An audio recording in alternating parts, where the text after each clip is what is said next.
Cooking with Kajal मध्ये स्वागत आहे. चला तर आज आपण बनवूया बटाटा.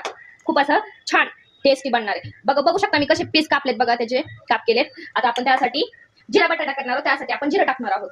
तेल गरम झालेले कढईमधलं थोडासा जास्त टाका. मी एवढं टाकलाय. तुम्हाला जेवढं करायची भाजी त्यानुसार तुम्ही टाकू शकता. त्यानंतर बटाटा टाका. टिफिनला, मुलांच्या टिफिन मध्ये, ऑफिस मध्ये खूप छान लागतो हा.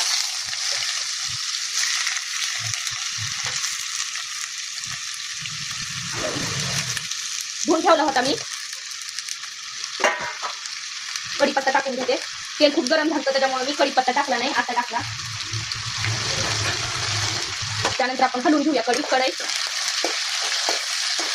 छान असं फ्राय झाले बघू शकता तुम्ही. त्याच्यात आपण हळद टाकूया. एकदा नक्की ट्राय करून बघा, खूप छान लागते. मुलांना तर खूप आवडेल. हळद टाकून घेतली.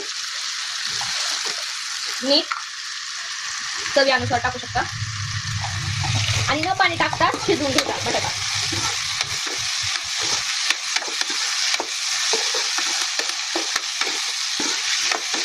आणि थोडीशी कसुरी मेथी बारीक करून टाकून घ्या. अशी तळून टाकू शकता, छान लागते. क्रिस्पी असा बटाटा, जिरा बटाटा. नक्की कमेंट करून सांगा आजची रेसिपी कशी वाटली. Cooking with Kajal like, share, subscribe करा.